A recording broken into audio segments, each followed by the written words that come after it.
যতগুলো দোয়া কবুলের সময় আছে, যতগুলো সোনালী সময় আছে, যতগুলো মূল্যবান সময় আছে, এর মধ্যে সবচেয়ে গুরুত্বপূর্ণ হলো এই 5 নম্বরটা। সেটা হলো ভোর রাত, তাহাজ্জুদের সময়, রাতের শেষ ভাগ, শেষ তৃতীয়াংশ বলতে পারেন।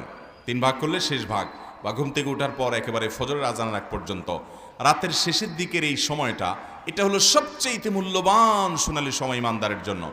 আপনার দোয়া আল্লাহর কাছে পৌঁছাতে চান, কায়মনোবাক্যে আল্লাহর কাছ থেকে পাশ করাতে চান, আল্লাহর সবচেয়ে নৈকট্য অর্জন করতে চান, খুব বেশি আল্লাহর কাছে প্রার্থনা করতে চান, সিজদায় আল্লাহর কাছে বান্দার সবচেয়ে কাছাকাছি যেতে পারে।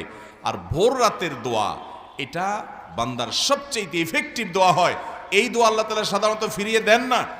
এবং নবী করিম সাল্লাল্লাহু আলাইহি সাল্লামের সেই বিখ্যাত হাদিস আপনারা সবাই কম বেশি শুনেছেন, রাতের শেষ প্রহরে আল্লাহ রাব্বুল আলামিন দুনিয়ার আসমানে এসে বান্দাকে ডেকে ডেকে বলেন।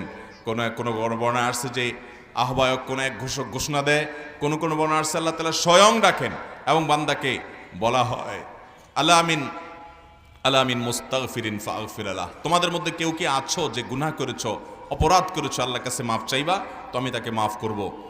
আল্লাহ আমিন মুবতালান ফাওয়াফি আলাহ, তোমাদের কেউ কি অসুস্থ আছো, যাকে আমি সুস্থতা দান করব, অর্থাৎ আমার কাছে এটা চাইবা। এই জন্য ভাইরা আমার, ভোর রাতের এই সময়টাতে আল্লাহ তাআলার রহমতের দুয়ার খুলে দেওয়া হয়। আল্লাহ রাব্বুল আলামিন নিজে দুনিয়ার আসমানে নেমে আসেন এবং রহমতের ভান্ডার সবচেয়ে বেশি উন্মুক্ত হয়।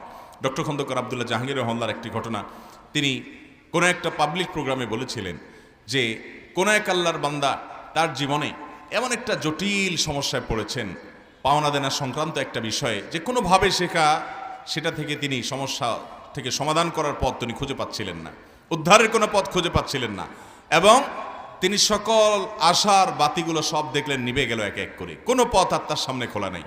তখন তিনি স্যার রাহিমাহুল্লাহর কাছে এসে বলেছেন যে আমাকে কোনো একটা আমল, কিছু একটা শিখাইয়ে দেন। হয়তো অন্য অনেকের মতো ভদ্রলোকও ধারণা করছে যে উনি হয়তো কোনো তাবিজ বা কোনো কিছু দিবেন।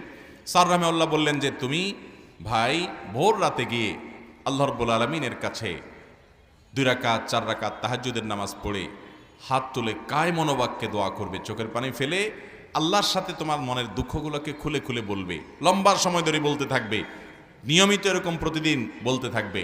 এই টাইমটাতে করতে থাকো, দেখা যাবে আল্লাহ রাব্বুল আলামিন তো দোয়া কবুল করেছে। লোকটা স্যার রাহিমাহুল্লাহ বলেছেন, কয়েকদিন পর আমার কাছে এসে বলল যে অলৌকিকভাবে, অবিশ্বাস্যভাবে আল্লাহ তাআলা আমার সেই সমস্যাকে এমনভাবে সমাধান করে দিয়েছেন আমি কল্পনাও করি নাই, এবং আমল ওই একটাই ছিল যেটা আপনি বলেছেন, ভোর রাতের দোয়া। এই জন্য ভাইরা, আল্লাহর কাছ থেকে কোনো কিছুকে মঞ্জুর করার জন্য ভোর রাতের দোয়ার কোনো বিকল্প। এই জন্য শয়তান দেখবেন সন্ধ্যা রাত্রে আপনাকে ঘুমাইতে দিবে না, এসার পরে বলবে যে একটু মোবাইল টিপ, একটু ফেসবুক দেখ, একটু ইউটিউবে যে ওয়াজ শুন, এ সমস্ত বলে আপনাকে কালক্ষেপণ করবে, সময় নষ্ট করবে, 12টা 1টা 1:30টা 2টা বাজায় দিবে। এরপরে যখন দোয়া কবুলের সময়, যখন আল্লাহর নৈকট্য লাভের সময়, যখন নামাজের সময়, তাহাজ্জুদের সময়, ওই সময় শয়তান আপনাকে খুব আরামের ঘুমে আপনাকে ঘুম পাড়িয়ে দিবে। ঠিক না বে ঠিক? এই জন্য ভাইরা আমার, এই সময়টা, ভোর রাতের সময়টাকে সারা জীবন পারেন না কর্মব্যস্ত নানা কাজের কারণে, অন্তত মাঝে মধ্যে হলেও, বন্ধের দিনগুলোতে হলেও, রমজান মাসে সাহরি খেতে যখন উঠেন তখনও তো ভোর রাতের সময়, এই সময়টাতে দোয়া, জিকির, আল্লাহর একান্ত নৈকট্য লাভের চেষ্টা, কায়মনোবাক্যে নিবেদনের চেষ্টা আমরা করবো তো ইনশাআল্লাহ। আল্লাহ তাআলা আমাদের সবাইকে তৌফিক দান করুন।